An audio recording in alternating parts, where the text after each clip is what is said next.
আসসালামু আলাইকুম। যারা বাইরের অস্বাস্থ্যকর মশলা এবং পরিবারের সদস্যদের সুস্বাস্থ্য নিয়ে চিন্তিত, তাদের জন্য আমরা আজকে নিয়ে এসেছি ইলেকট্রিক কফি গ্রাইন্ডার। এটা নামে কফি গ্রাইন্ডার হলো, এর ভিতরে আপনি যে কোনো প্রকার শুকনো দ্রব্য, শুকনো মশলা আপনি গুঁড়া করতে পারবেন, যেমন চাউল, বাদাম, হলুদ, মরিচ, যে কোনো ধরনের মশলা এখানে কিন্তু মাত্র 10 সেকেন্ডে গুঁড়া করতে পারবেন।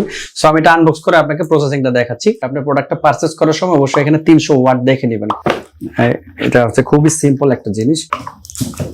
এটা শুধুমাত্র একটা মাত্র ইলেকট্রিক জ্যাক এবং একটা মাত্রই কিন্তু প্রেস বাটন আছে। আমরা এটা খুলে দেখাচ্ছি। এটা খুবই সহজ, এটা খোলা একদম এবং খুলে নেবেন। এখানে কিন্তু টোটাল 8টি ব্লেড আছে, 4টি স্মল সাইজের ব্লেড এবং 4টি হচ্ছে একটু বিগ সাইজের ব্লেড। এগুলো খুবই ধারালো, খুবই শার্প, যার কারণে মাত্র 10 সেকেন্ডে কিন্তু এটা আপনি কিন্তু যে কোনো প্রকার মশলা কিন্তু 10 সেকেন্ডে একদম গুঁড়ো করে দেবে। এগুলো হচ্ছে স্টেইনলেস স্টিলের ব্লেড। আপনাদেরকে কিছু প্রোডাক্ট আমাদের সামনে যেগুলো দেখতে পাচ্ছেন, আমি একটা গুঁড়ো করে আপনাদেরকে দেখাচ্ছি। এটা কিন্তু শুকনো মরিচ। এখানে ঢালার পরে দেখেন, আমি তারপর হচ্ছে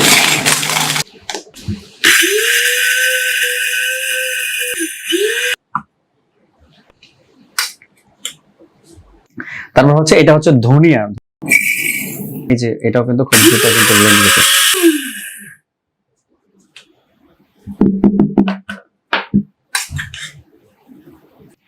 হচ্ছে চাউল, দেখেন চাউলের গুঁড়া, কিন্তু এগুলো কিন্তু আপনি যে কোনো পিঠা বা কোনো কিছু তৈরি করার সময় কিন্তু এগুলো ব্যবহার করতে পারবেন। সব সময় তো আসলে এরকম ভাবে গুঁড়া করার মতো জিনিসপত্র থাকে না খুব সহজে এটা। তারপর হচ্ছে আমরা যে জিনিসটা দেখাচ্ছি, এটা কিন্তু ভুট্টা, এটা কিন্তু কর্ন। এই কর্নটা কিন্তু অনেকটাই শক্ত। 10 সেকেন্ডের ভিতরে দেখেন একদম কর্নফ্লাওয়ার হয়ে গেছে। দেখেন কতটা মোলায়েম হয়ে গেছে। আমি আপনাদেরকে চামচ দিয়ে দেখাচ্ছি। একদম শেষে এটা কিন্তু খেসারির ডাল। তো খেসারির ডালগুলো আপনারা নিজেরাও জানেন অনেকটাই শক্ত হয়। তো খেসারির ডাল হঠাৎ করে ডাল খেতে মন চাইছে, তখন তো আসলে আপনার সবসময় এটা যদি আপনার সাথে থাকে, খুব সহজেই কিন্তু দেখে নিবে, খুব সহজেই কেমন গুঁড়া হয়ে গেছে। এটা কিন্তু আপনারা খেতে পারবেন।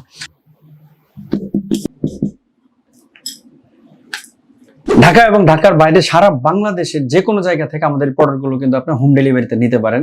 কোনো প্রকার অ্যাডভান্স দিতে হবে না, জাস্ট ইনবক্সে মেসেজ দিবেন অথবা আমাদের স্ক্রিনে দেওয়া নাম্বারে কল করবেন, ইমো বা হোয়াটসঅ্যাপে যোগাযোগ করবেন অথবা আমাদের ওয়েবসাইট ভিজিট করতে পারেন। ওয়েবসাইট ভিজিট করে পারচেজ করতে পারেন। ধন্যবাদ।